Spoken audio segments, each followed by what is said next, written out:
Alam niyo naman po mga boss, chief, amo, sir, ano po, na itong si Senator Nino Barsaga, senator no? Alam niyo naman po na si Kap Nino Barsaga, mga kababayan, palagi po nating nakakausap. Ano po, palagi nating nakakatsikahan, nakakachismisan. Kaya lang talagang laging, I love you, Mark!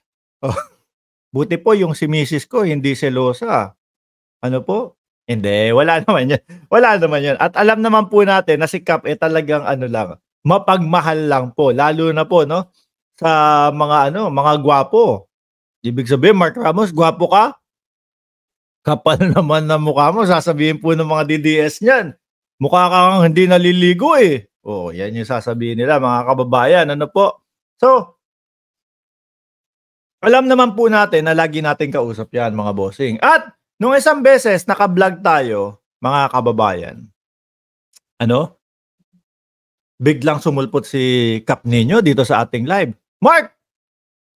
Ako ay magpapatotoo. Ako ay handang humarap kahit saan, sa Senado man o sa Kongreso.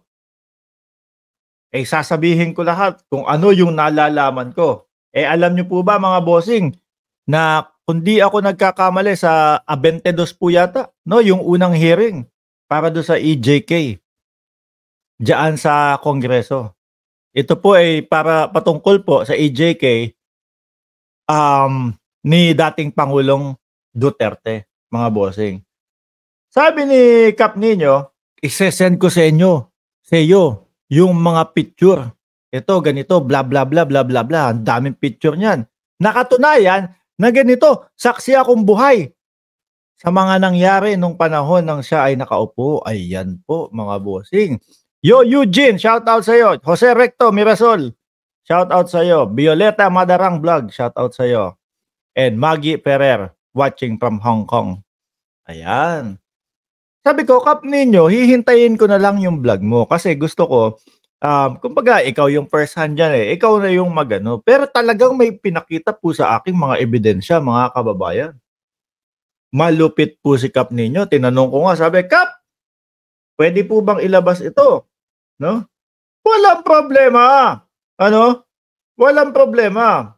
Ito, may mga tingnan. Ito, picture na lang niya, ha? Picture na lang niya, oh. Sinend niya sa akin niya, no? Sabi ko, hinahanap ko si Kap. Oh. Nakita niyo po, mga bossing. Hinahanap ko si Kap. Kap, nasan ka ba dito? Sabi, ugok. Ayan ako, oh, nasa harapan na, oh. Si Kap Nino pala, may buhok dati talaga, oh. Ayan, oh, mga kababayan. Isa yan doon sa litrato na isinend niya, mga bossing.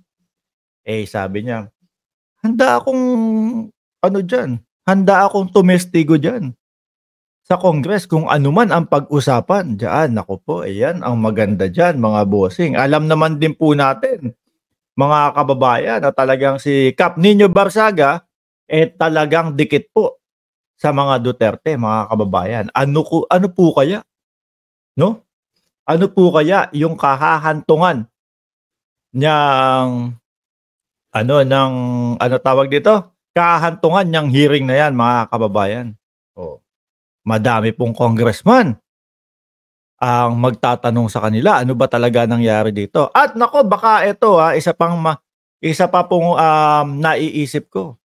Baka habang naghi-hearing po sila, mga kababayan, nandun naman po yung yung ICC, nakikinig lang. Hindi nandoon mismo. No? Kumbaga, baka nakikinig lang. Dagdag ebidensya itong mga ito, O, di ba? Kasi po ang International Criminal Court, mga kababayan, alam naman po natin na talagang nakamanman at patapos na po ang investigasyon, mga bossing. Sabi nga po, di ba, ni Attorney Cristina Conti, mga bossing, kami sa ICC, hindi na naming hinihintay matapos yung investigasyon.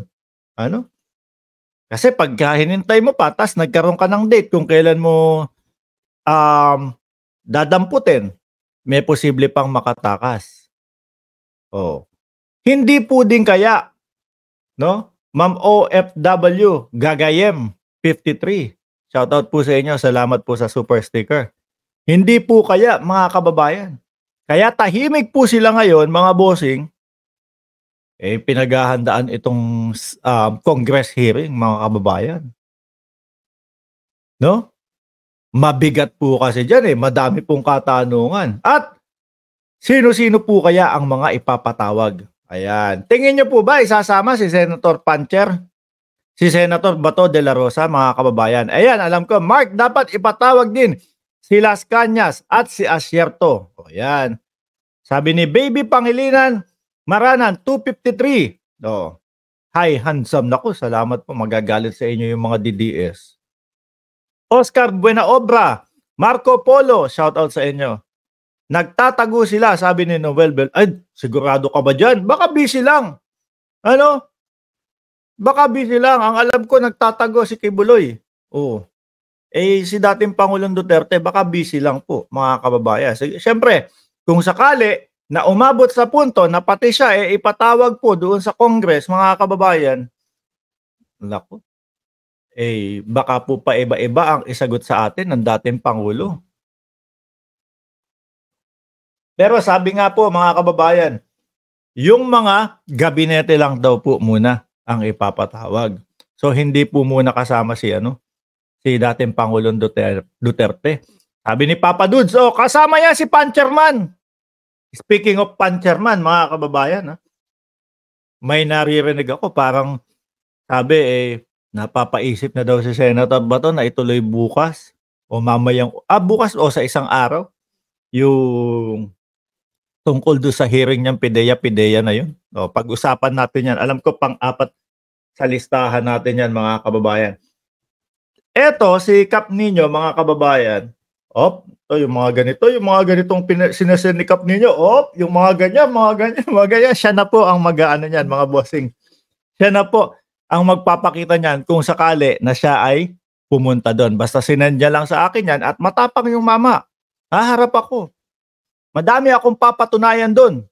Ganun.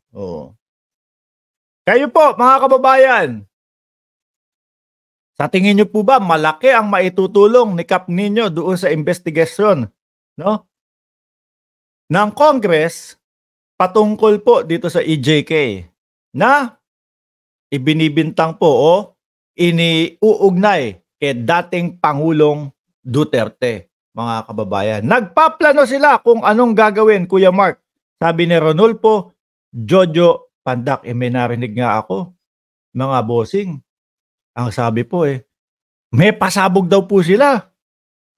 May pasabog daw po sa June yata o July. Ayun. Ang alam ko, sabi ko, ang alam kong merong pasabog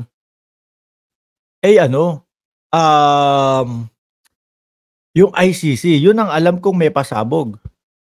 Pero siguro, siguro itong mga DDS nagpaplano po na magpasabog ng utot. sa June po, mga kababayan, abangan na lang din po natin yan.